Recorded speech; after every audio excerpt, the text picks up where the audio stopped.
Right now, isa sa very common view ng reality ngayon is what is called naturalism. Sabihin nyo nga, naturalism.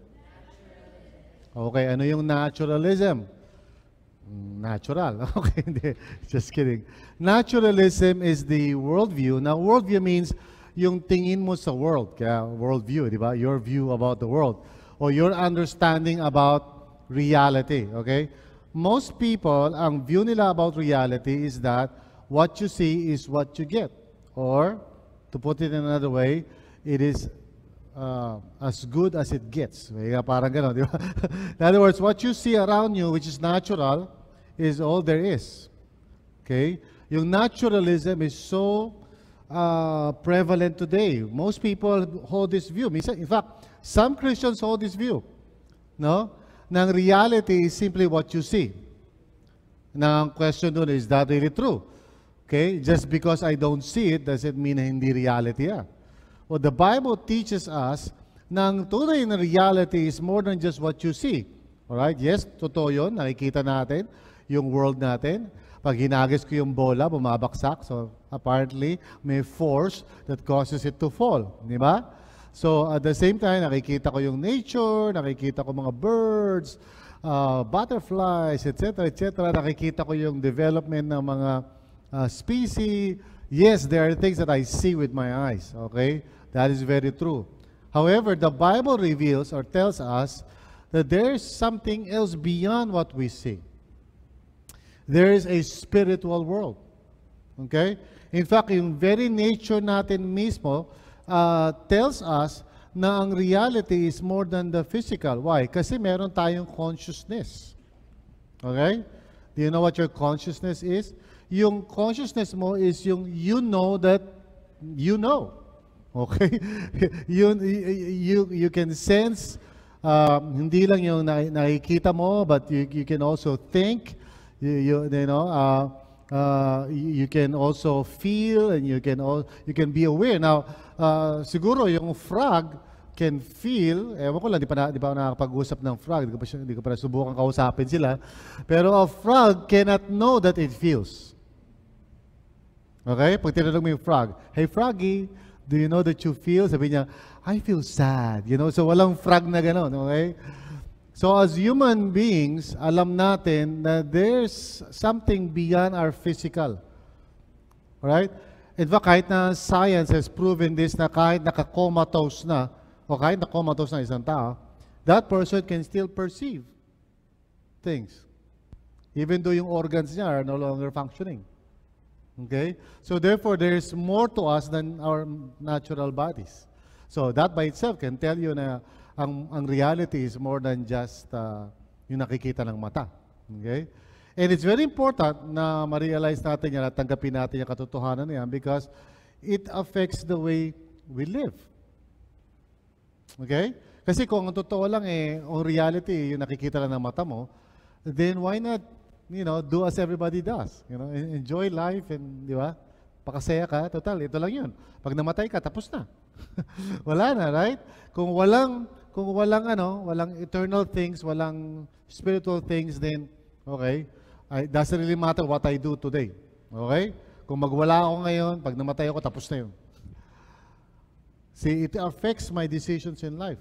Kung ano pinaniniwalaan ko about creation and about the world, no, and reality in general. Now,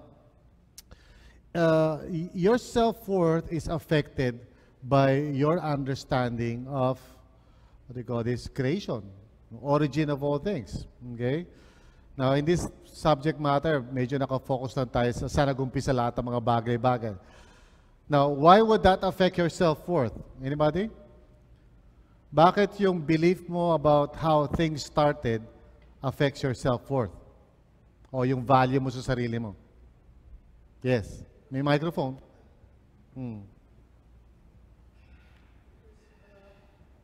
Wala silang microphone. Paki-on mo. Yun. Dali, kakanta na si Seth wala pang sound.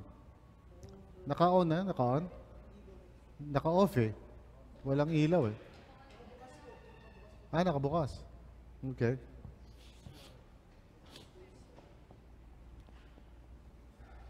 Oh. Takbuhan sila ng takbuhan. I really don't know bakit sila tatakbuhan. May kilala akong ganyan. Yeah. May kilala akong ganyan, tumatakbo, dala niya yung microphone, natalisod siya, sumubi yung microphone, tumagos dito, okay. But that's another story, okay. Sige, Zep. No. Kasi po, Pastor, ano siya, yung parang kung alam mo kung saan ka nang galing, and yung kunwari, yun nga po, na parang kunwari sa naturalism, parang all is just there, parang gano'n. So ikaw parang mawawala ka ng purpose of being. Right, And oo. mawawala sa isa yung buhay mo. Like if you would believe science, di ba? Basically, ang mga theories ng science about the creation of the universe, lalo na ngayon, no, sa National Geographic, uso ngayon, may palabas ngayon, no, yung Carl Sagan, ano title ng palabas na yun? About the universe and all of that, di ba? Ha? Cosmos ba yun? Alright. Kasi nung time ko, Carl Sagan yun, no? So, iba na ngayon. Sarsi na ngayon, Cosmos. Okay? Sarsi Parilla, no? Cosmos. If you would believe the scientists, they would say na, oh, you know, millions and millions of years ago, okay, hindi natin alam, you know, at first, ganito, mga unggoy lang na naglalakad ng, you know, 4 feet na ganyan, or 4, I don't know, basta 4. And then suddenly, one day, tumayo sila, and then nag-evolve sila until finally tayo na yun, okay? So, how does that make you feel, di ba? Na kamag-anak mo yung unggoy, di ba? Parang, sandali lang, no? Or yung sinasabi nila na at first, puro chemicals lang yun. Tapos, nag-combine yung chemicals, yung tinatawag na cosmic soup, di ba?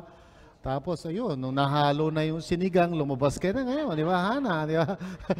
So, how does that make you feel? Or yung Big Bang theory na bigla na lang sumabog at yung mga particles, di ba, kung saan lupalo, tapos napunta si Sir Lugan, nagbubuo, so ikaw na yun, Chen, ikaw na, nabuo ka na. So it doesn't really make you feel of any value sa mundong ito. Although sabi nila, kaya lang daw ang mga Christians nag-iisip ng mga creation stories kasi hindi natin matanggap yung realidad na wala naman tayo talagang kwenta. Okay? Parang kumbaga insecure tayo. Sabi ng ibang matatalino, quote-unquote, the best thing na gawin ay tanggapin mo na lang na wala ka talagang kwenta. And then move on in life. Well, it's not really possible, okay?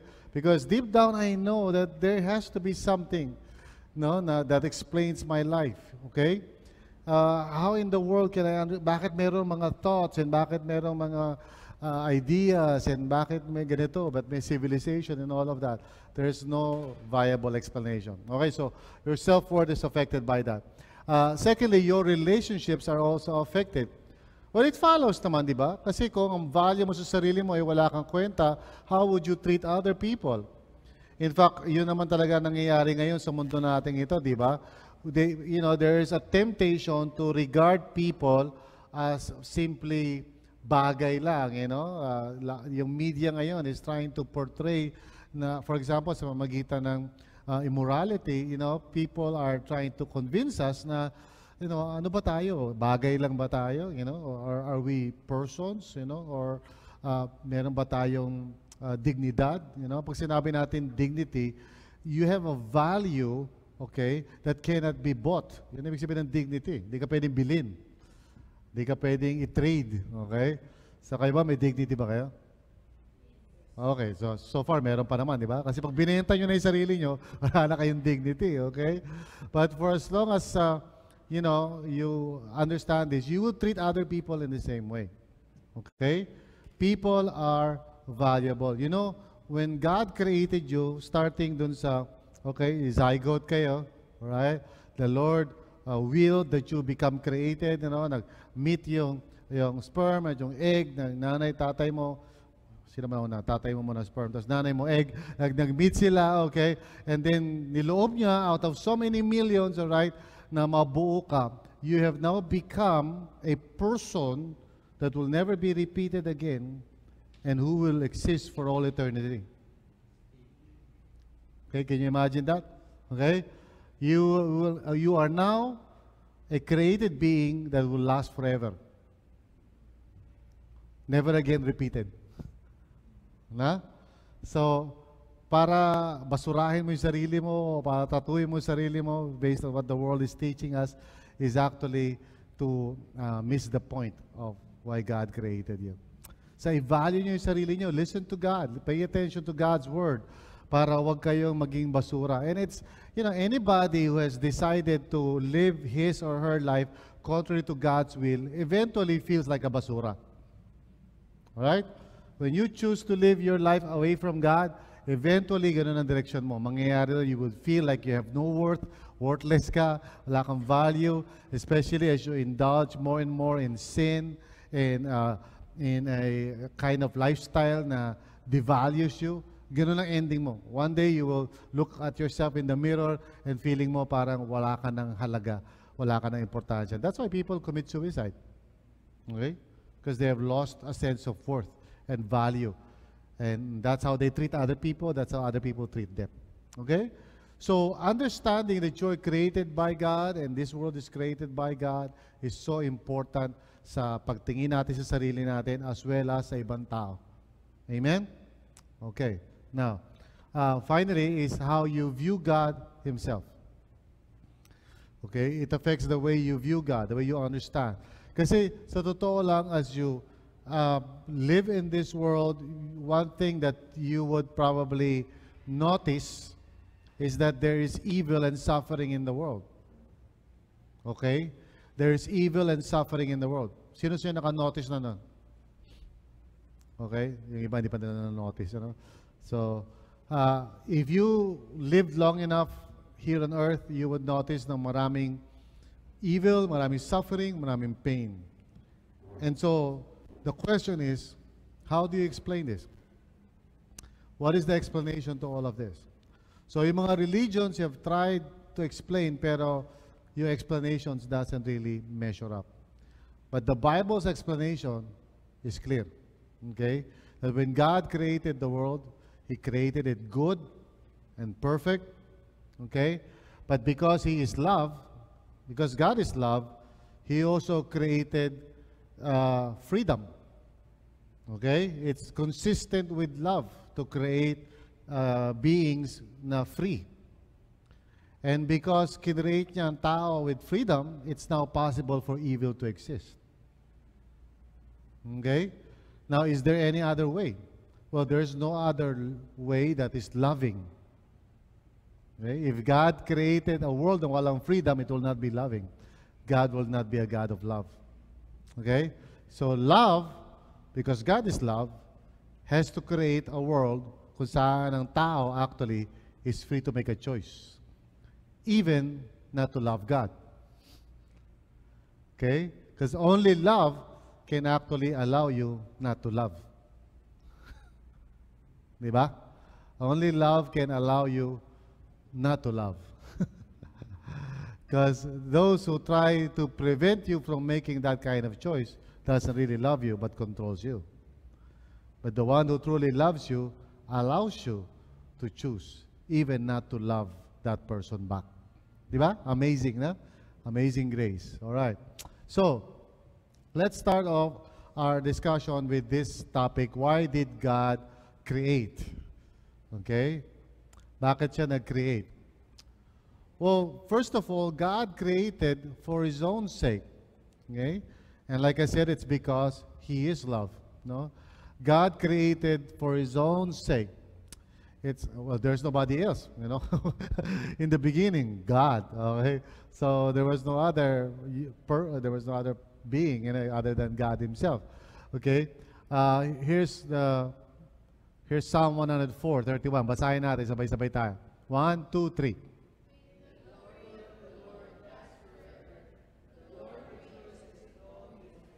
All right. Well, God created simply because He wants to, and He is love, all right? And He wants to share His love. Amen? Now, pag kayo ay punong-puno ng pag-ibig, tapos nasa paligid nyo, puro pader lang, parang hirap naman yata, di ba? Kausap mo, puro pader, puro kasangkapan, di ba? So you want to create a being who can also love you back. So He created a world for His own glory and to reflect His own glory because He wants to. Okay? All things were created by Him and for Him. So ang beginning and goal ng creation is all about God. God wants to create, and yung creation niya is intended to glorify Him, no? And pag sinabing glorify, ibig sabihin ng glorify is to reveal yung beauty o goodness ng something. Alright? So pag sinabi mong glorify si Paul, okay? Hirap yata, no? Pero kunyari, subukan lang natin, glorify si Paul. Pag sinabi mong glorify si Paul is, we are going to say something or do something para malantad at lumabas ang beauty ni Paul. Di ba? Pwede ba yan? Ano, tingin nyo, pwede ba yan? Wala ko kontra? Okay. Yan ibig sabihin ng word na glorify. No? Anything that happens that shows the beauty, the goodness, the character, or whatever of the one being glorified. Yan ibig sabihin ng glorify.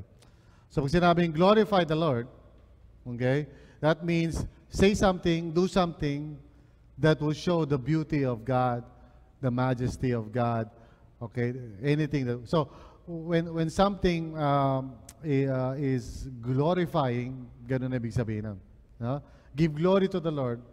Okay, ibig sabihin, give glory to the Lord. Ibig sabihin, say something, do something, okay, that will magnify the beauty and the majesty of God. Amen? So creation glorifies the Lord. Okay? Creation gives glory to God. It shows who He is, magnifies His character, shows His love, etc., etc. Okay? Yeah. Now, God created to express His sovereignty. Yung kanyang pagiging all-powerful and almighty. And yan na, pag sinabing sovereign, that means He's the ruler. Okay? And ibig sabihin siya yung may karapatan, may authority, and so forth. Okay? Now, let's read this. Psalm 24, verse 1. 1, 2, 3.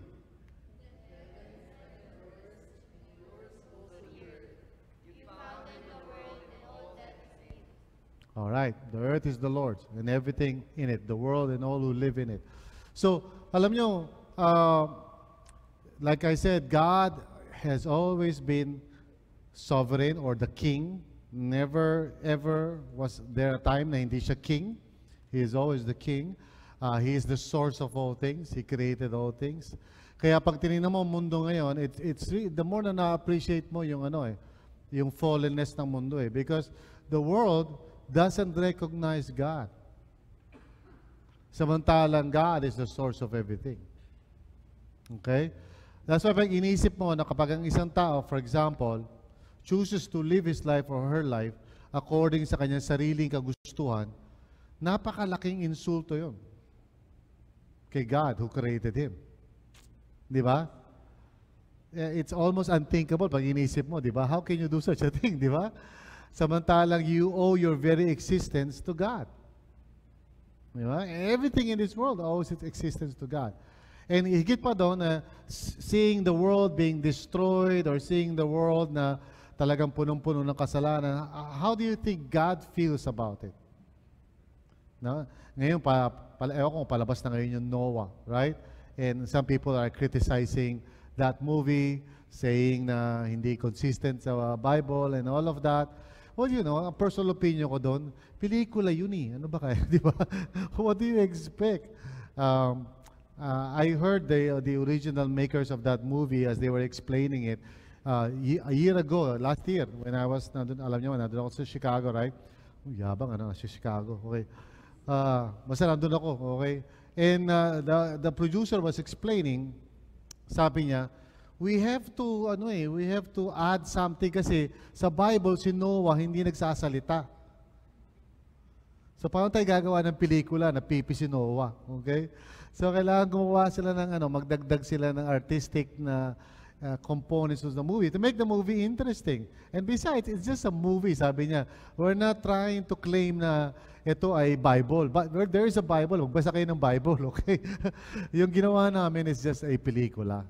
And I think we should give those guys a break, no? Okay lang yun, kung di eksakto yun, di ba? Pelikula lang yun, no? Huwag tayo masyadong parang galit tayo lagi, no? Mga Christians parang, bakit ganyan nga?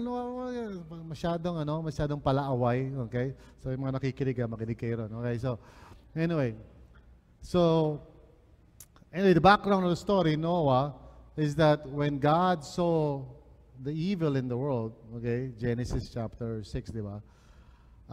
His heart was grieved. Medyo yung wording na grieved parang light eh. Ang totoo nun talaga, nasaktan siya ng gusto. Because that was not the world that He wanted to create. Now, of course, you know, create niya yung world in such a way na posible mangyari yun because He created man with freedom. But still, nandun yung, yung epekto. When God saw the evil in the world, He was really grieved.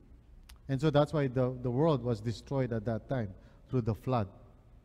No? Pero nirescue pa rin niya si Noah, okay ba? And then 8 other people, okay? And actually si Noah hindi rin naman ganun ka-righteous, Eventually, makikita natin sa storya. Have you read that story? Si Noah? Basa niyo na ba si Genesis? Okay, good. Anyway, so the world is created by God and for God. And number 3, God created to reflect His character. God created to reflect His character. And what is His character? Well, lahat, di ba? Love, joy, and peace, and all of that, okay? So, God wanted creation, lalo-lalo na ang tao, kasi ang tao ang pinnacle ng kanyang creation, man himself. Kasi man was created in His image. Pag sinabi mo in His image, di ba, pag kayo tumingin kayo sa salamin, who do you expect to see? Pag ako tumingin sa salamin, sino yung na-expect ko makita? Ha? Ako, hindi si Tom Cruise, di ba? Although minsan nangangarap ako, pero hindi si Tom Cruise yung makikita ko. Ako, okay? Now, yun ang ibig sabihin ng image eh. God created man to reflect Him. Okay? So God created man to reflect Him in terms of yung character ni God. And God wants to share His divine nature with man. Yes, go ahead. Pastor, kung halimbawa parang kino-curse mo yung isang tao, parang kino-curse mo na rin ba si God nun? Well, hindi sa kine-curse mo directly si God, but you're cursing a person who's created in the image of God. That's why it's wrong. Kumbaga, you are cursing a person na hindi naman ikaw may-ari, si God. That's why it's wrong. Okay? And so, yun talaga ang intention ng Panginoon. And we need to understand that. Nang kinreate niya yung world, lalo-lalo ng tao, kinreate niya ito to reflect who He is. And so, ang original purpose ng Lord was for man to reflect God and to multiply, dumami sila, okay? All reflecting God. And so, God had a vision na ang tao would fill the earth, pero they would fill the earth looking like God, which means they would love each other, they would care for each other, they would be in community, hindi sila magpapatayan, they will not take advantage of each other. Instead, para maging katulad sila ng Trinity, Father, Son, and Holy Spirit. Di ba? Working together and cooperating with each other habang minamanage nila yung earth. Di ba? Sabi, subdue the earth. Di ba? Rule the earth. So, binigyan sila ng trabaho ng Panginoon to take care of the world. And so, if it worked out during that time, kung hindi nagkaroon ng kasalanan, the world would be beautiful under man's management. Okay? Under God. So God, man, taking care of everything, even angels. Okay? So, totoo sino, ang tao has a very important role. No? So, yung na yun, ang nangyari doon was that nasira lahat yun. Okay? But it's important to recognize that from the very beginning, hindi ganun yun. Okay? Para maintindihan natin kung saan tayo patutungo. The Bible says na dating araw, you and I will judge angels. So, kaya mo yun? You will be judging angels. Okay? So, you will have a very important role. Okay? Walang araw. Kaya mo mag-judge ng angel? Okay, Romans 1:20. Okay? Here's what the Bible says. From the time the world was created, saan na ba? Dito na ba? From the time the world was created, people have seen the earth and sky and all that God made. They can clearly see His invisible qualities, His eternal power and divine nature. Now, Posible ba yun? Well, anybody, lalo na yung mga tao na yung tinatawag nature pathway, hindi naman kasi lahat tayo ganun. But for those who know how to appreciate nature, di ba? Miski na naman ako, hindi ako masyadong nature pathway, pero pag ako ay napupunta sa isang lugar na maganda yung sunset, maganda yung sunrise, maganda yung mountains, clouds, parang hindi mo talaga, you cannot even fathom yung beauty. Parang all you can just say is, wow, ang ganda di ba? And sometimes kami, mapupunta ka ng mga lugar. I remember there was a time na pinuntahan kami nag-mountain climbing kami, sa may, hindi ko alam kung anong bundok yun.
Yes, wonderful. Di ba? I mean, God has created so many different varieties of created things. No? Hindi lang isang paru-paro. Di ba? Kung ikaw siguro nag-create ka isang paru-paro, baka pinagpawisan ka na ng hirap, isang paru-paro, okay. But He has created so many different butterflies, di ba? Isda, hindi lang isang klaseng isda. Isdang malapad, payat, maliit, mahaba. Lahat ng klase ng isda, malaki. So everything, He has created so many variety. And tingnan nyo na itsura niya, yung mukha niya, di ba? Tingnan nyo, katabi mo, di ba? So full of variety, di ba?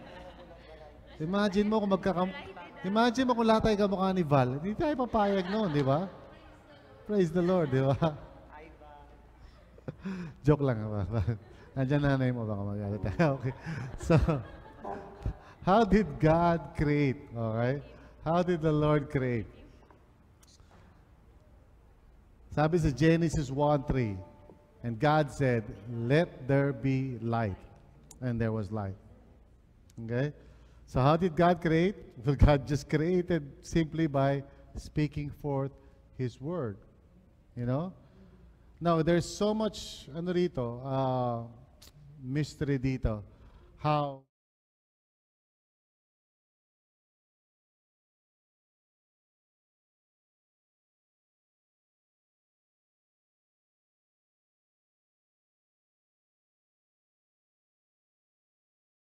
sabi ni Jesus, my words are spirit and life. So many people don't fully understand kung ibig sabihin nun. Well, Jesus is saying na yung sinasabi niya, if it is received, if it is accepted, has the power to produce Okay? Something that is spiritual and something that is life. Okay? So the life of God is produced in you simply by accepting His Word. And that's true in terms of yung pag-start ng yung Christian life. Nung narinig mo yung gospel, which is His Word, you received it, at nung tinanggap mo yung by faith at sinabi mo, yes, Lord, you were born again. Okay? And that is the same principle, by the way, araw-araw ng buhay mo. Whenever you encounter the Word of God at you receive the Word of God into your heart, pag sinabi mong, yes, Lord, yung Word niya na yun has the power to create life in you. Okay? But it's, katulad ng sinabi ni Jesus sa parable of the sower, nakadepend yun doon sa quality ng soil. So, yung Word niya, like a seed, ano yun, may capacity yun. Pag tinanim mo sa magandang lupa, may capacity yun to grow and to bear fruit. Diba? 30, 60, 100-fold. Pero depende sa lupa. You know, and that's the nature of the kingdom of God today. Okay? Now, someday, one day, darating ang araw na hindi na magiging ganun na sitwasyon. Because no one can reject His word anymore. Darating yung time na yun. Right now, nare-reject mo pa yung word. So, pwede ka maging isang soil na matigas, pwede ka maging soil na maraming weeds, pwede ka maging soil na ano yun, mabato, so that when the Word of God is planted in your life, in your heart, hindi nagbe-bear fruit. Okay, tutubo sandali, matutuyo. So we are right now in the present state of things kung saan posible na yung Word of God mag-grow sa'yo, pero hindi mag-grow sa'yo.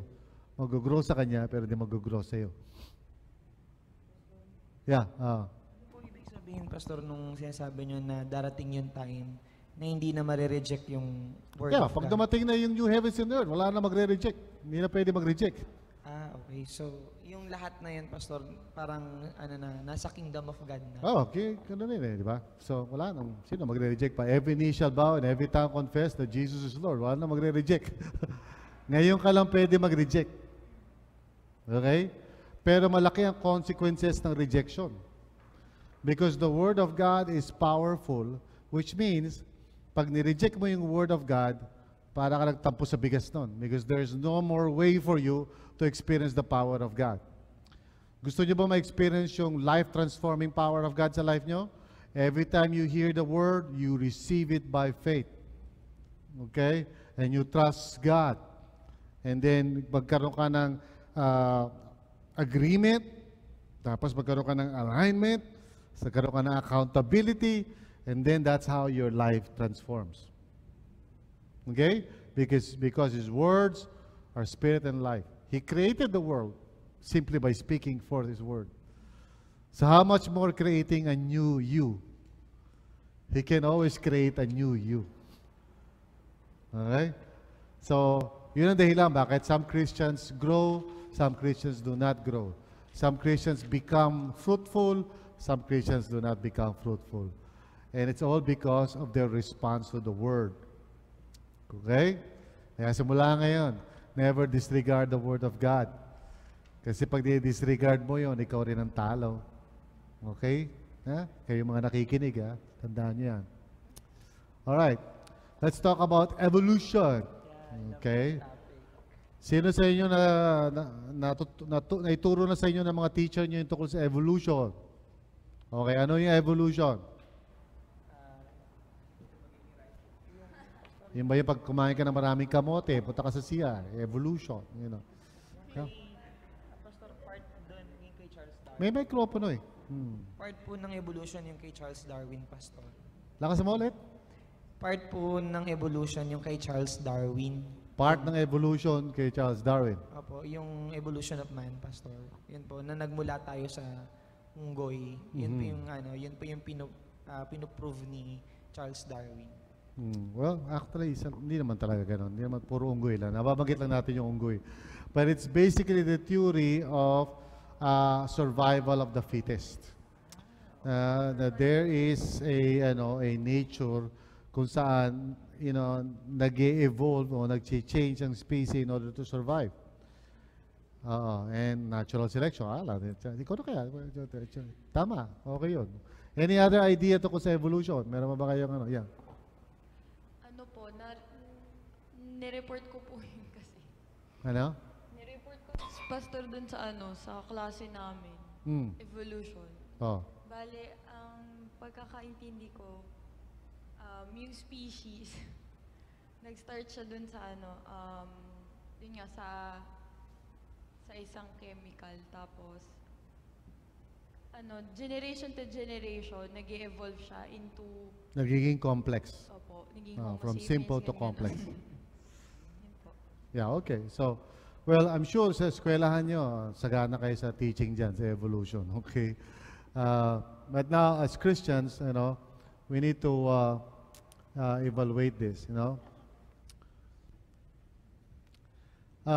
Here's the statement, meron may blank kayo doon sa inyong notes, Na it is impossible to prove scientifically any theory of origins.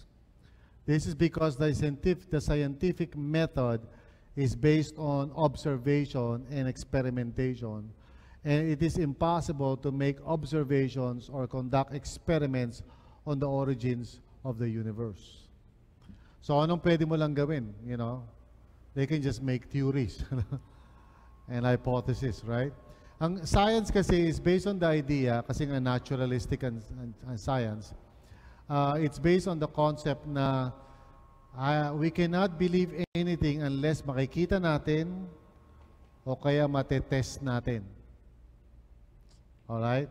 That's why science cannot accept the resurrection. Kasi paano mo itetest yung resurrection? Okay? Or even yung pagdating sa origins ng lahat ng bagay. I think give me a copy of the notes. Ano nangyari sa'yo? Parang kang Japanese. Alright. So, pag sinabi nating evolution, okay, let's read it. This is not a view of creation because evolution does not involve a creator, right? Okay.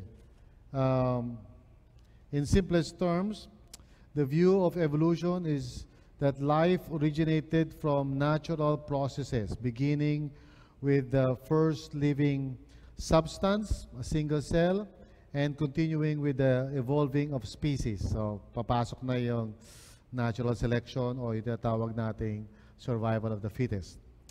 Tapos, there is a widespread belief that evolution has been proven by science, thereby making the biblical account of creation untrue. And then, pasok itong statement na to. Okay? It cannot be so kasi it cannot be scientifically proven. Di ba? Unless pwede mo i-create ulit yung world. Starting from your premise. Di ba? So, imagine mo yung umuha ka ng iba-ibang chemicals, tapos kalugin mo sa shaker, Tapos tingnan mo kung makaka-produce ka ng world, di ba? So, it's impossible for you to do that. Okay? Anong problem natin with the theory of evolution? Alright? First, God is left out of creation. That's our major problem with evolution. Di ba? God is left out. Hindi kasama ang Panginoon doon sa usapan na yun.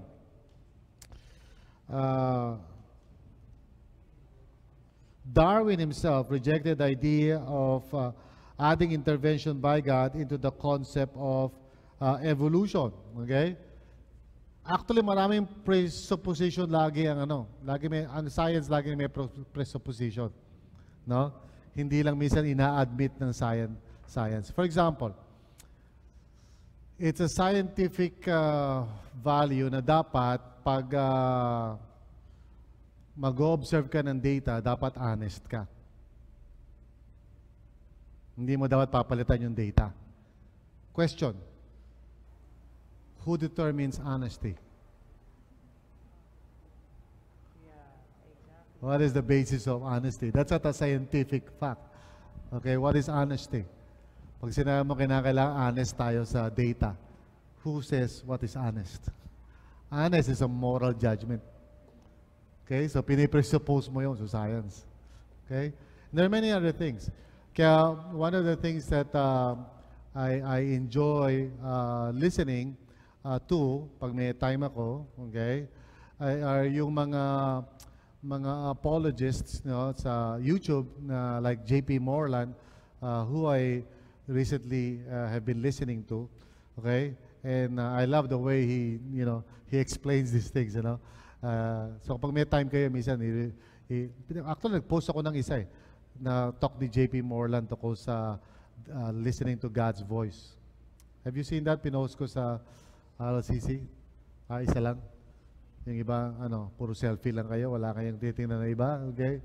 Sige. Alright. May question ka, Paul? Parang you were raising up your hands. Parang gumagano ka kanina. Wala ka bang question? Pastor, gusto ko lang po ulit, gusto ko po kasi mag-grasp, Pastor, yung substance nung sinasabi niya, Pastor, kasi medyo hindi ko po naintindihan. Yung, paano po, it is impossible to prove scientifically. Paano, paki-explain ulit, Pastor. Hindi ko po masyadong mag-grasp. Sabi kasi ng mga scientists, lalo na yung nag-hold ng view ng evolution, okay, na basically, na yung evolution proves na hindi totoo yung creation accounts. Okay? Yung nag-hold ng view ng evolution, they say, the fact of evolution proves that creation is not true. Creation ex nihilo. Creation out of nothing. Yan ang Christian doctrine. Ex nihilo. Out of nothing. Okay? So, ang doctrine kasi natin is that God created out of nothing. Wala, nothing, and then something. Okay? So, ang sabi ng mga scientists, hindi pwedeng mangyari yun. Bakit? Because we have scientifically proven yung doctrine ng evolution. So, it cannot be true kasi the scientific method involves experimentation. How can you experiment the origin of the universe?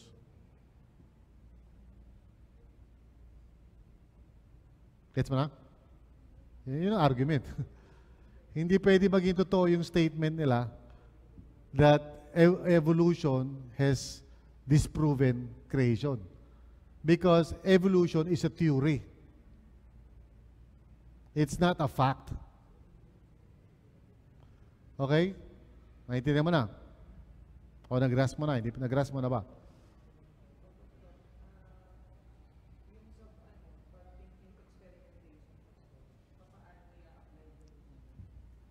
Hindi mo nga pwede siyang i-apply sa origins. Okay. It is impossible to prove scientifically any theory of origins. Bakit? Because you cannot experiment on any. The scientific method is based on observation and experimentation. Paano mo gagawin yun sa creation?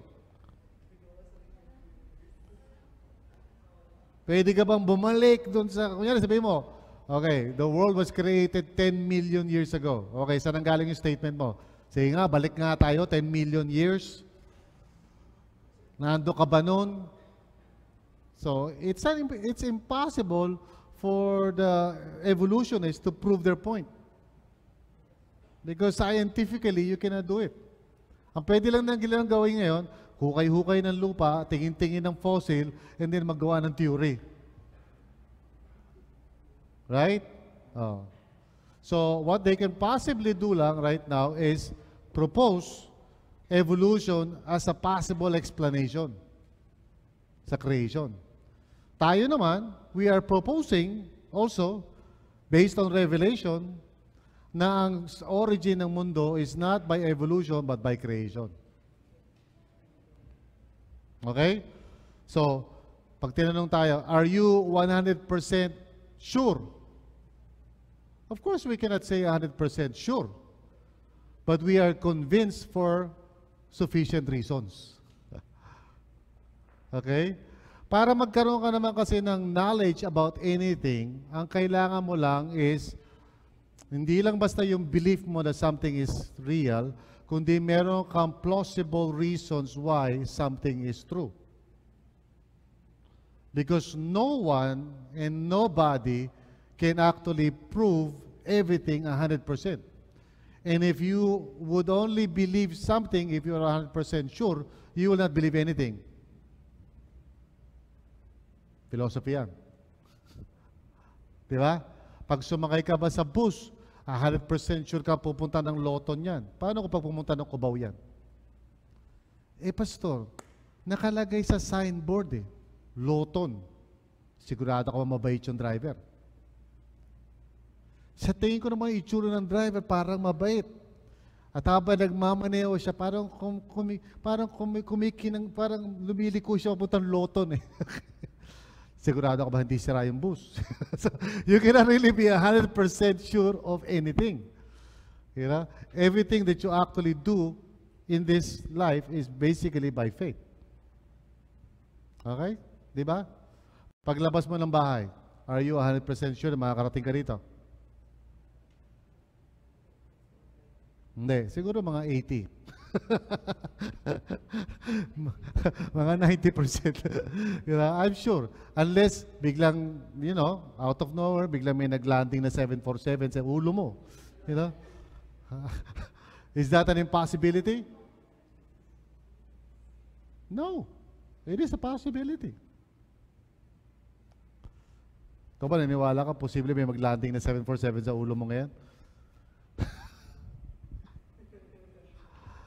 At least you could say, you know, based on plausible grounds, I could say na siguro mga 90-10, malabo mangyari yan. But you cannot be 100%. Oh, di ba? Okay, so do I believe that God created the world out of nothing? Yes, I do believe. Okay? Pero are you 100% certain? Well, hindi pa ako nakakapunta ron eh. Kailangan ako mag-time travel eh. All I know is that I believe what God says in His Word. Okay? So, okay lang kayo? Hindi ba na-shake yung faith ninyo? Yeah? Yeah. So, Pastor, sinabi niyo po na hindi tayo pwede maging certain sa isang... Magkaiba kasi yung belief sa certainty. Belief is you consider something to be true based on certain reasons, all right, between 51% to 100%. Yun ang belief. Certainty is yung 100%. Magkaiba ang certainty sa belief.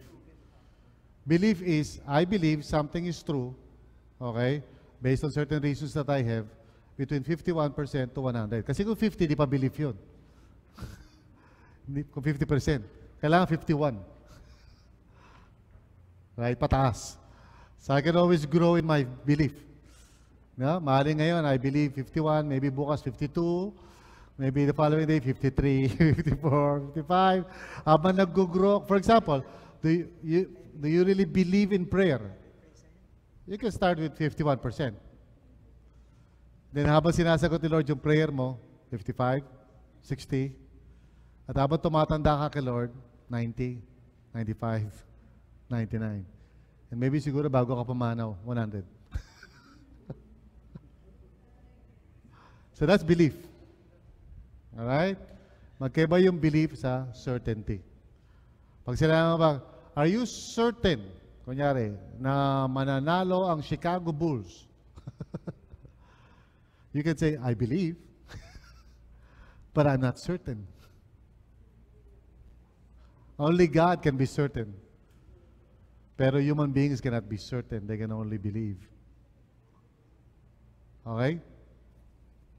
Ayos lang ba kayo dyan? Hindi ba kayo na-tisod o nawala sa sa planeta? Oh, ano question mo? Hindi mo naman na-shake. Yeah. Di ba sa if ever, parang nandun ako sa part na pag may nagtanong, pag sabi, saved ka ba? I believe 100%. I'm not certain. Well, una, it's not really the right question. Dahil pag sinabi mo, are you saved? Para bang you're saying na that's the whole, parang yun na yung pinaka-goal ng life, to be certain na nakapasok ka na. I'm a follower of Jesus. And I believe in Him. Are you certain 100%? I believe in Him. Now, Pag pumanaw ako and I close my eyes, then malalaman ko na 100% what is true.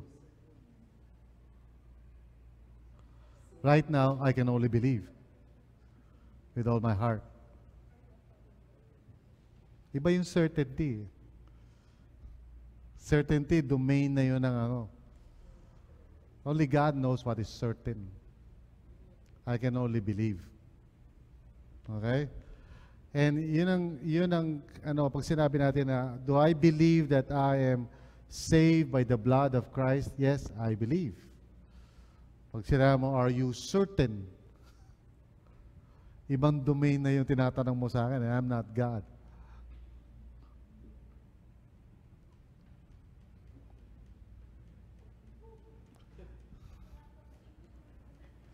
And it's actually very helpful para sa atin to make that kind of distinction.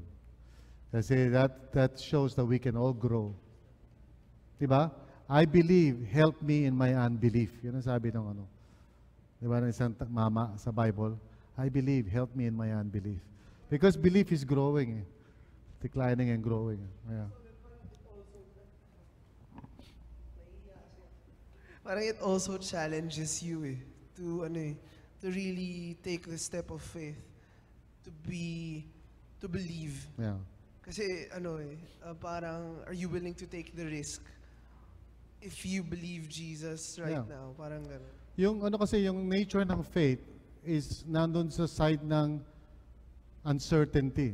Kaya nga mayroong faith eh. Kasi pag nakita mo na lahat, nandito na yung new heavens and new earth, wala nang di mo na kailangan ng faith. The only reason why you have faith is because you don't see it yet. Right? So, by faith, we know there's going to be a new heavens and a new earth. Nandiyan na ba? Wala pa. I don't see it yet. I believe that there's going to be a resurrection. Are you certain? Hindi ko pa nakikita eh. Diba? Certainty is something na wala nang kahit anong element of, diba? Wala nang, ayun na yun, certain. Ibig sabihin, it's there. Right? The only time na I can be certain is pag nandun na ako sa new heavens and new earth. This side of heaven, I cannot be certain. And philosophically, pag sinabi mo sa isang tao na marunong na you are certain, demolish ka niya. Because how can you be certain? Wala ka pa naman doon. Di ba?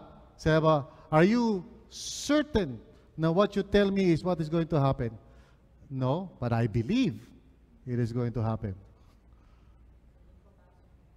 Yeah, it's faith eh. So, kung sinabi mo, paano kung mali ka? Well, we will know, di ba? Alin sa dalawa mauna sa atin. Pag ikaw nauna, namatay ka, you will know. Right? You will be certain on that day. Pag nalagutan ka ng hininga, then you will know which one of us is right. Kung gusto mo, sabay tayo. Pag sabay tayo, then we will both know. At the moment, that I pass on to the realm of the Spirit. Yung sinasabi, whoever believes in me, sabi ni Jesus, okay, will live even though he dies. And whoever believes in me will never die. Do you believe? Yes. Are you certain? I have to wait. Kasi only when I actually go through that, and then pagdating ko sa kabila, yes, totoo pala yun. Whoever believes in Him will never die. Yeah? So that's the only place of certainty. Philosophy yan. Okay, yeah. Sensya na kayo na, philosophy tayo rito ha. Theology kasi ito eh. Magkalapit na theology sa philosophy. Okay. Wala. Yun. Meron. PB, ask ko lang po, may difference ba kung may difference, ano yung difference ng faith sa belief? Kailan ginagamit yung term na belief? Kailan ginagamit yung term na faith? Well, it's basically the same. To believe and to have faith means na meron kang enough basis for you to consider something to be true from 51% to 100%. Okay? So, meron kang 49 degrees to work on. Pag nasa below 50 ka, that's called unbelief. Wala kang faith. Okay? But once you go to 51, You now have faith.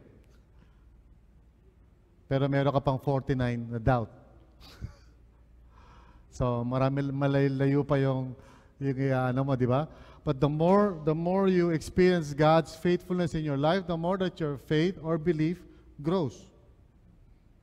Yeah. Pastor, may nasabi po kay Justin kanina, yung kunwari, 70% ka pa lang na nagbi-believe, yung 30% doon is where faith comes in po. So that's what makes you, The whole of it is faith. Kahit na 100% ka ng belief, faith pa rin yun. Kasi wala ka pa dun sa... wala ka pa dun eh. Right?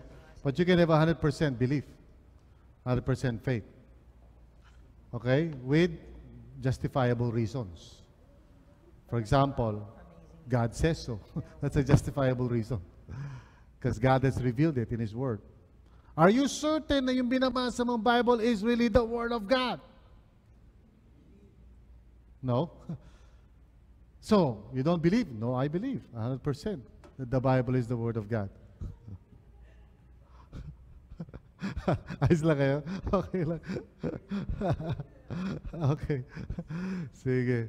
God is left out of creation. Okay, so yun yung problema natin. Number 2 is the probability of evolution by chance. The probability of evolution by chance. So merong mahabang article dyan. Okay? The whole idea of chance presupposes na ang universe o ang mundo is walang intentionality, walang order. Okay? So, siyempre, pag ilis mo na si God sa usapan, then the universe is random. Then that means life itself has no meaning. Di ba? Parang, kumbaga, how can you cope with life that is random? Okay, nagkasakit yung kapatid ni Chen. Ano sabihin natin? Random.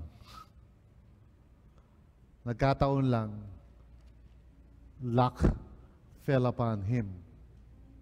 Does that help you? Hindi. There's got to be a reason for everything. Di ba? Even those things na hindi ko kayang paliwanag. I know that there is a God, I believe that there is a God who has the answer to everything. He may not answer me now, but I know I will find the answer sooner or later. I believe that with all my heart. Okay? Are you certain?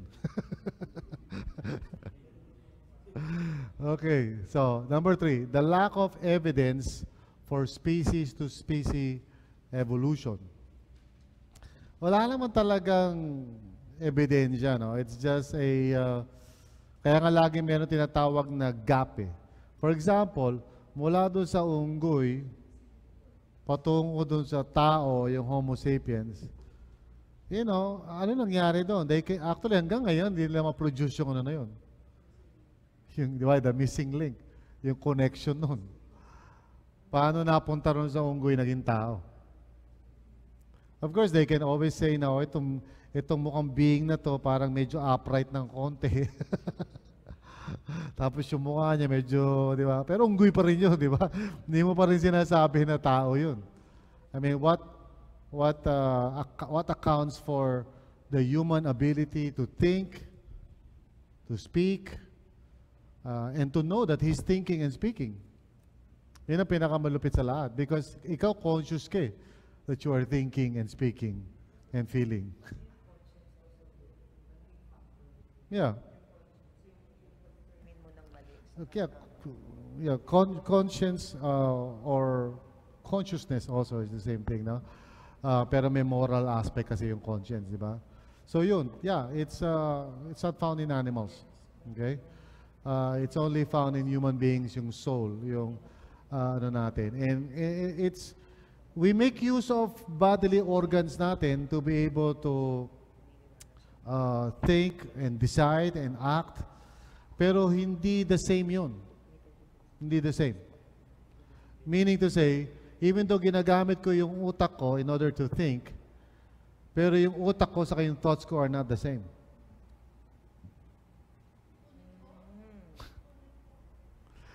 Even though ginagamit ko yung utak ko in order to come up with thoughts, and decide.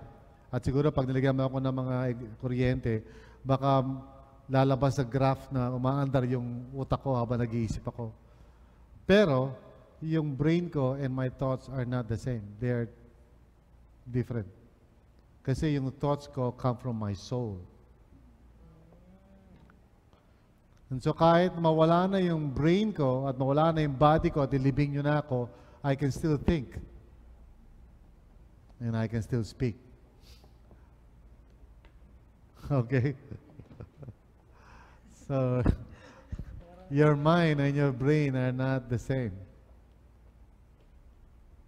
Kaya nga, di ba? Okay, so anyway. Di ba? Okay lang kayo? Di pa kayo na bibilaw ka na? Okay. Number 4 is the irreducible complexity of living things. The irreducible complexity of living things. By irreducibly complex, I mean a single system composed of several well-matched interacting parts that contribute to the basic function, wherein the removal of any one of the parts causes the system to effectively cease functioning. An irreducibly complex biological system, if there is such a thing, would be a powerful challenge to Darwinian evolution. What is the point? Basically, living things, okay, are complex, or very, very complex in terms of its functioning. Kahit yung brain mo na lang. Alright? And there's, saan nanggaling yung complexity ng thoughts mo and yung nervous system mo and all of that. Hindi mai-account o mapapaliwanag ng evolution, how it became so. Paano nangyari yun? Sabi ko natin, you can have conscience, you can actually think, you can actually decide. Saan nanggagaling yung decision? May organ ba na? Walang organ that decides. Ikaw yung nagdi-decide. Di ba? In fact, your body may want something else, but you can still overrule it by decision. Di ba? Body mo, minsan, inaantok, natutulog, and then you decide to wake up. Kahit yung body mo ay sumama. You still wake up. Yeah? So, saan nanggagaling? How does science explain the capacity to act and decide? There is no human organ for it. Alright? Okay. Sige. Let's take a break. Sandali. Okay? And 10 minutes. Balik tayo after 10 minutes. Parang kino-consider yung evolution, pero kino-consider din yung Christian view. So, tawag dyan theistic evolution. Okay? Theistic evolution is the idea that God somehow used the process of evolution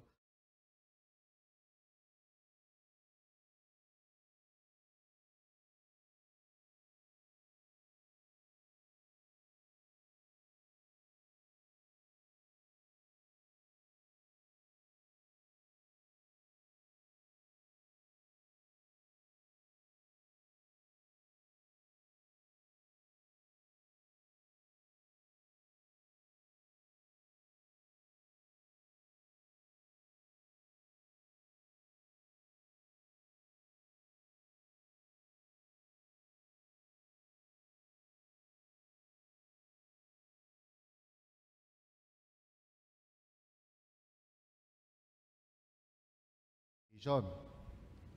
Kasi sa theistic evolution, parang nanonood lang si Lord eh. Parang kumbaga, meron lang siyang inumpisahan, pero basically, hands off na siya. Bahala na yung creation to reproduce itself and magkaroon ng sariling selection. Di ba? So parang observer lang si Lord. And this is contrary to the scriptures that tells us na very much involved si God sa lahat ng aspekto ng creation. Okay? Hindi siya observer. Right? Amen? Okay. Tapos Psalm 33 verse 6 to 9. By the word of the Lord were the heavens made, their starry host by the breath of his mouth. For he spoke and it came to be. He commanded and it stood firm. Okay? Yeah, so the Lord was very much involved. The problem with any form of theistic evolution is that it means design by chance. And we saw that kanina na yung chance na yun is not very good. There's no such thing. Blending evolution with creation is like putting a square peg in a round hole. It just doesn't fit. Okay? So, hindi magtutugma talaga. Number two, ang problem natin sa theistic evolution view is a poetic rather than historical view of Genesis 1 to 11. A poetic rather than historical view. Ano ibig sabihin ng poetic rather than historical view? Kasi yung mga theistic evolution proponents, binabasa nila yung Genesis 1 to 11, tapos imbis na i-interpret nila to as a historical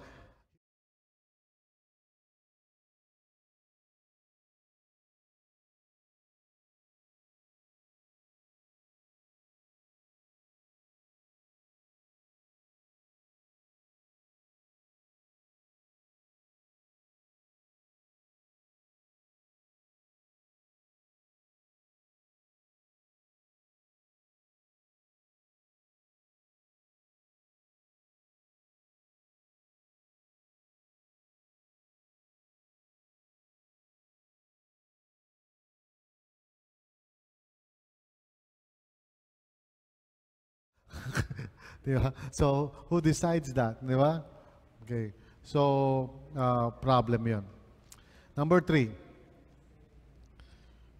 placing God's creation and God's word on equal footing as revelations of God. Okay? In other words, yung creation mismo, o yung the world as we see it, okay, is not the same, is not of equal weight as what God tells us about it. No? Okay. Wow. Parang na-control yun.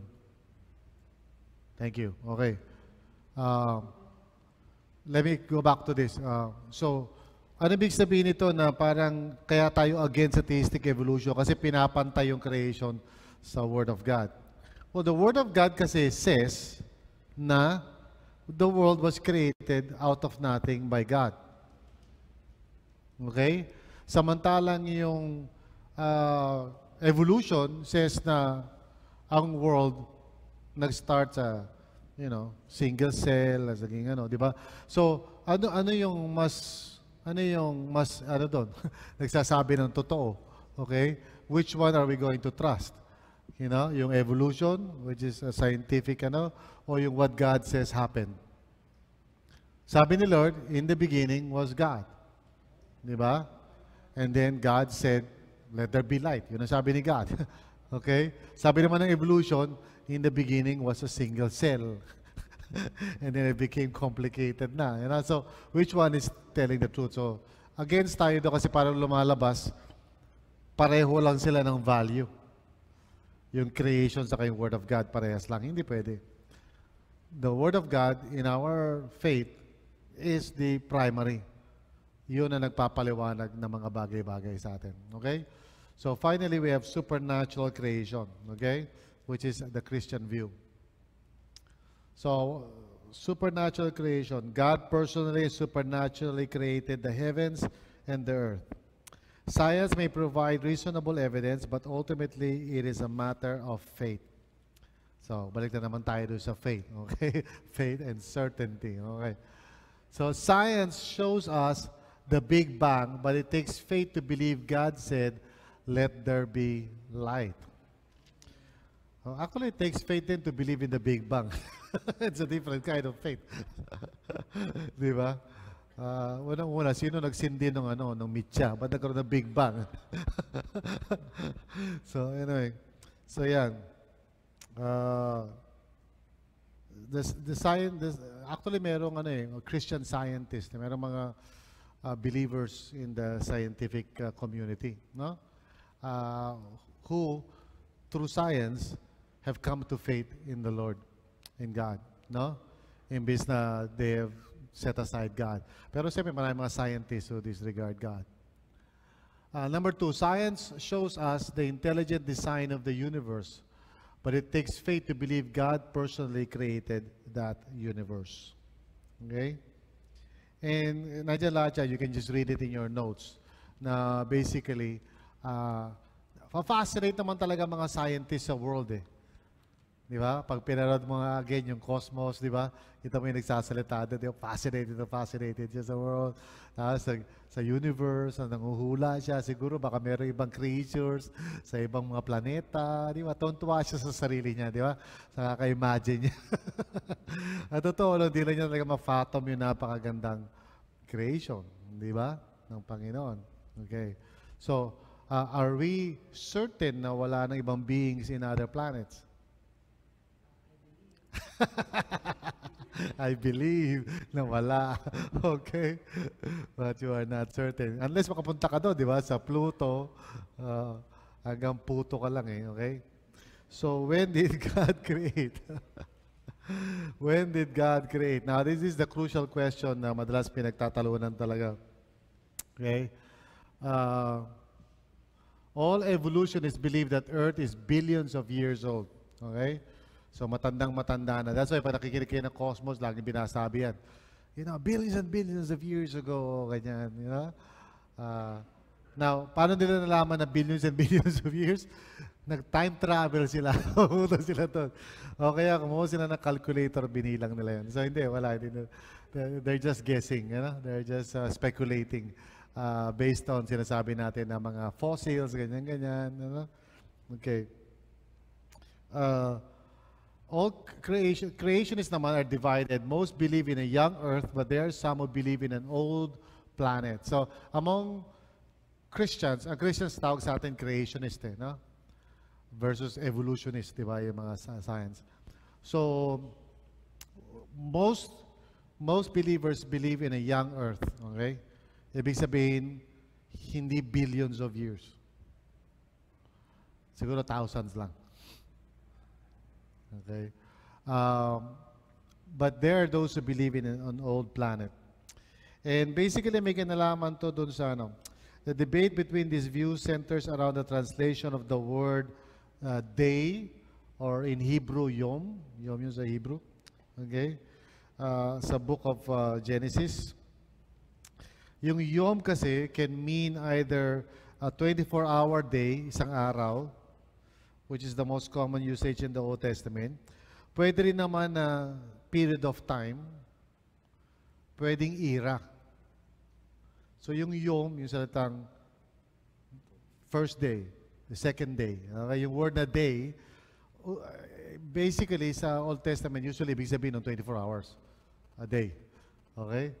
But there are some interpreters who believe na pwede rin i-interpret siya na era. Like for example sa 1 Peter, 1,000 years is like a day. Or like a, sa Lord, kay Lord, di ba? So, kasi wala naman time doon sa gano'n, di ba? So, meron ganun mga pananaw. So, that's something na hindi pa settled talaga among Christians today. Okay? It's a view na medyo pinagtatalo ng hanggang ngayon. I tend toward young earth. Ako personally, I go for young. Kaya kami mahilig sa youth eh. No? So, young. But I cannot be certain. I believe the earth is young, but I cannot be certain. Okay? Amen? Ha? So, later, pagdating ni Lord, tanongin natin. Ha? Para sa akin, parang hindi na kailangan pagtalunan. Okay. But at least hindi billions of years. Kung old man siya, siguro thousands lang. Ilang thousands. Okay? Pero definitely not billions of years. Amen? Okay. Okay, so let's go to some discussion questions here. Discussion tayo to as a class. One of the statements at the beginning of our study of creation was, what you believe about your origin affects your self-worth, your relationships, and how you view God. In what ways do you feel that your view of God as our Creator is impacting your daily thoughts about yourself and this world?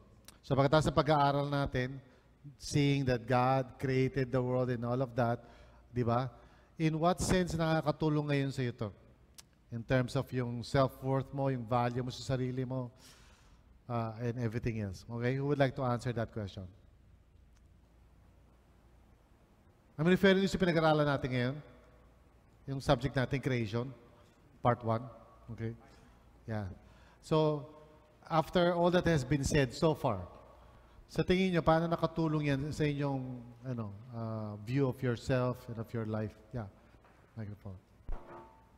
Para sa akin po, PB, dun sa belief natin Christians, yung stand natin, na yung creation ni Lord sa atin at sa buong creation niya is personal, intentional, tapos carefully made, na parang hindi siya yung katulad nga ng sa evolution na simula sa ganyan, basta maging gano'n na lang or maging gano'n na lang. Pero special yung turing sa atin ni God kasi hindi siya gumawa ng ibang, paano ba sabihin to? Hindi kanya ginawa sa ibang paraan na pwede maging ano ka ngayon. Parang kung ano ka ngayon, talaga yung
Joke lang. Di ba, Pastor? Yun ko, kung gaano, parang di ko ma-imagine kung gaano kabuti ang Panginoon Amen. sa buhay natin na, Ano kaya itsura mo 10,000 years from now?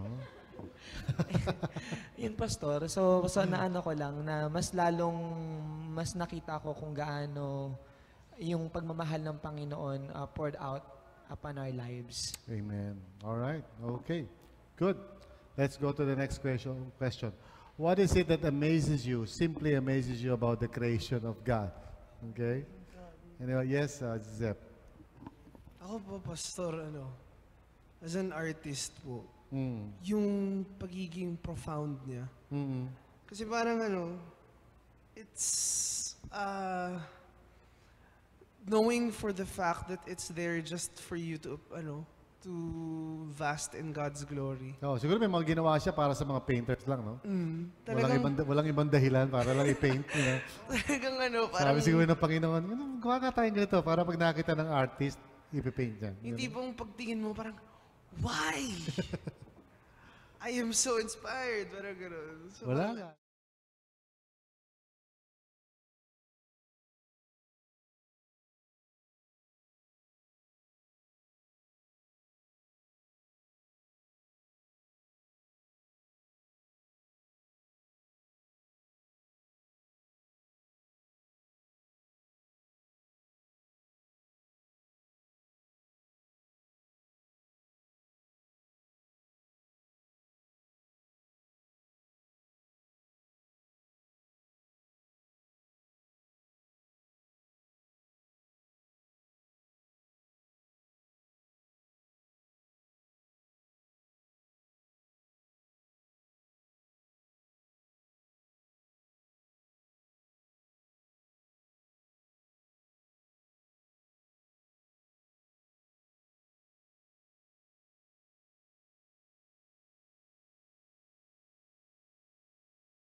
Kasi actually, yung mga whales, naririnig, try nila i-interpretin yung tunog ng whales at yung tunog ng mga, ng mga dolphins. Parang nag-uusap nag-uusap sila no? So hindi malaman yung sound. And then, may mga animals nakakarinig ng sound na hindi kaya marinig ng ating human ears. Okay? So many other fascinating things. Okay. Number 3, how can we discuss creation in such a way that we don't appear scientifically illiterate? Okay? What are some ways that we can express to others that we are not ignoring the seeming evidence, but just seeing it differently? Okay? Paano mo sasagutin niya?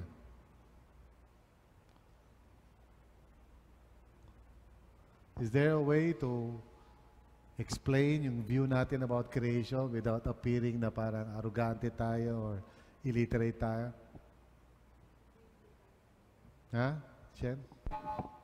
Para po sa akin, parang ma-explain ko po siya in biblical way. Just look at the Bible po, di ba? Parang wala nang scientific basis yun eh. Basta kung ano yung ginawa ni Lord, ginawa ni God, ayun na po yun. Alright. Okay. Yeah.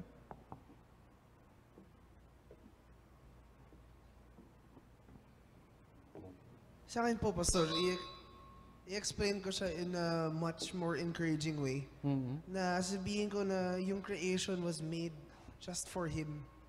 And hindi siya, kumbaga, instead of being negative na mali siya, ano ko na lang na ginawa ni Lord yun para sa Kanya. Alright. Ako, how I would explain it, okay? Pag may kausap akong isang matalino o scientist, I would say, ng science is one kind of knowledge. Okay? And remember, knowledge is basically, meron kang reasons to believe that something is true. At yung reasons mo are plausible. Ibig sabihin, posible. Based on certain evidences. So, science is a kind of knowledge. Alright? The Christian faith is also a kind of knowledge. Pareho lang tayong walang certainty. See, science is a view about reality based on certain evidences nila, which hindi naman siya certain. Like for example, are you certain na nag-evolve tayo from apes? Hindi, you're not certain. You believe. Right? You believe, but you cannot actually prove it. Even now, admitted naman ng scientific world yan. They cannot really prove na ang tao nanggaling sa ape. They only just believe na nanggaling sa ape. Based on certain theories. Pinagduduk-duk na nila. So, parehas lang. As a Christian, what I have also with me is called knowledge. At ang basis ko is revelation. Now, is it impossible to base something, a belief on revelation? Of course not. Di ba? For example, pag sinabi mo sa akin, di ba parang absurd yun that you would believe some old documents concerning something in the past? Well, how else do you believe something in the past? Di ba? How do I know na nangyari yung World War II? Sa mamagitan ng documents. How do I know na nangyari yung Civil War? Wala naman ako dun. I base it on some documents. Di ba? I mean, it's a very plausible thing. Hindi naman yun. Now, hindi nga certain. I would admit, hindi certain yun. But it's not idiotic. It makes a lot of sense. Di ba? Now, ikaw as a scientist, I would not say na idiotic yung beliefs mo. I would say na meron kang basis for your beliefs. Di ba? Niniwala ka nang galing tayo sa unggoy. Why? Well, you explain to me, blah, blah, blah. Okay. Are you certain na galing ako sa unggoy? Hindi rin, di ba? It's by faith na niniwala kang galing tayo sa unggoy. Ako, I believe na hindi tayo galing sa unggoy. I believe that God created us out of nothing. Anong basihan ko? Revelation. Hindi absurd yun. So, the Christian faith is knowledge.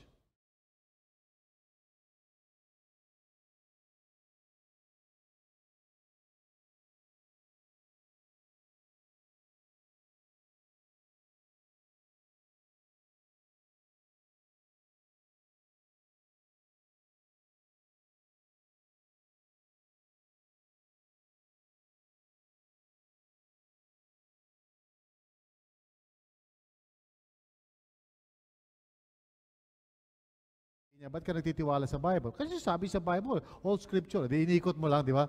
It's, how do you know na, why do you believe in the Bible? Why do you say that the Bible is true? Because the Bible says it's true. Ang tawag doon, tautology. Okay, paikot-ikot. Arguing from, ad infinitum. Okay?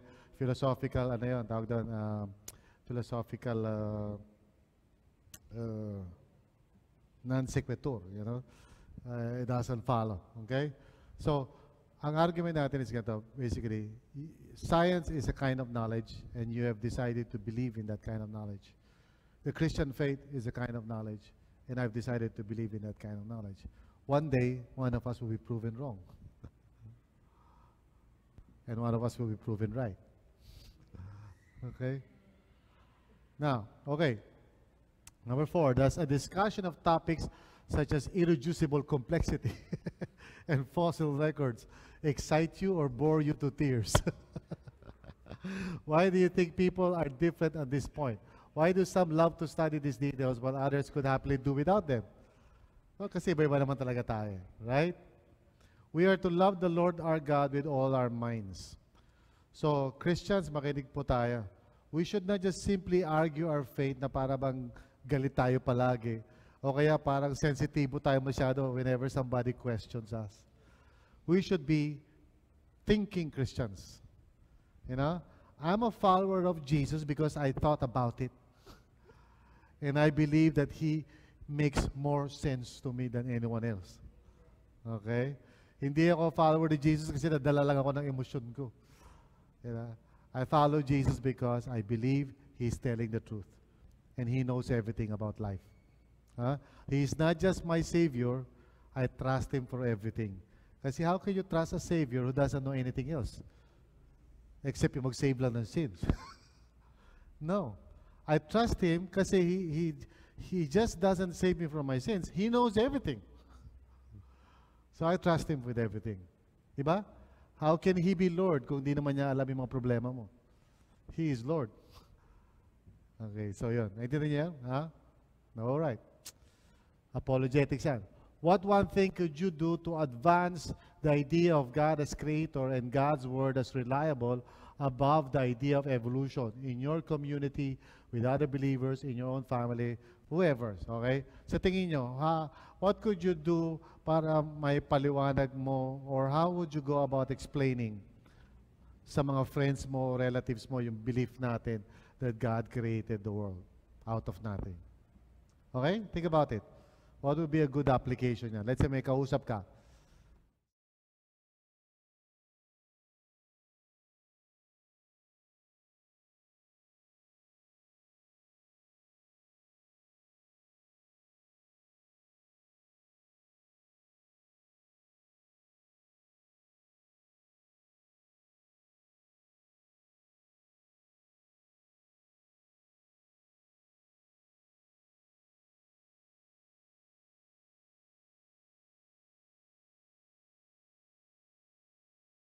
Artistic world mo. Okay? How would you defend your faith? Depende po kasi sa sasabihin niya eh. Pero yun nga po, siguro I would start out by asking if he's certain about what he's read about or kung ano yung research niya. And tell him my side and that what I believe and that kung ano yung what my stand is and what my faith is. Tapos, whether he believes it or not po kasi is still up to him. Pero I would remind him na bakit, kung ano yung organ na naggagawa ng decisions. Basically, Pastor, kung halimbawa, pag ang ginamit niya ay parang scientifically proven na. So most probably dun sa napag-aralan natin, there are some discussion naman that talked about yung science about the evolution. So most probably yun din ang sasabihin ko sa kanya. Kung halimbawa, kung naniniwala siya na people are created ng pagiging unggoy. So, tatanungin ko siya, so paano na-prove yan? So, may sasabihin siyang basis. Kasi yung prove niya is not actually proven . It's just a theory. So hindi pa talaga sigurado. So ibig sabihin, mayroon pang dapat patunayan para masabi mo na totoo 'yon. So pag hindi pa nagiging totoo 'yon, ibig sabihin theory lang, hindi pa totoo. Ano po, Pastor? Parang para sa artists, mahirap siyang i-accept na kasi di ba po pag science, it's all by chance, parang gano'n, everything. Pero kasi pag artist ka, it's always, there's always a need for you to have a purpose and have an inspiration sa kung ano yung ginagawa mo. And if you accept those things, it's like accepting that you don't have a purpose for what you're doing. Yeah. So parang gano'n po siya. I think sa arts, very easy yan kasi ang question niya rin, saan nanggagaling yung inspiration mo? Saan nanggagaling yung feelings mo when you're drawing or playing music? Can you locate it in your organs? You know, can you get a microscope and find some kind of part sa katawan mo na pinanggagalingan ng inspiration mo? So the science would explain na mga electrical charges lang yan na tumatakbo sa utak mo. But the Bible says that He created you in His image and likeness. So which one is more plausible? Diba? Which one has more sense? Okay? So the thing is, dapat yung tatandaan, whenever you're talking with an unbeliever, huwag mong i-destroy siya. Simply just say to him na, posible yung view mo na yan. But let me offer you an alternative. Let me give you an alternative. A new way. Itimbangin mo yan. Okay? Basta kung may kausap kayo unbeliever, don't try to destroy yung kanilang faith. Instead, just tell them, well, you know, that's very possible. In fact, based sa sinabi mo mga dahilan, it could be true. Makakagaling tayo sa unggoy. Okay? But let me tell you what I believe. And explain to them what you believe. And it makes a lot of sense. Amen? All right. So, I hope that helped you tonight. Part 1 niya, may part 2 tayo next Thursday. Okay? So let's close in prayer. Father, maraming salamat o Panginoon. Thank you for your wisdom. Thank you for your word.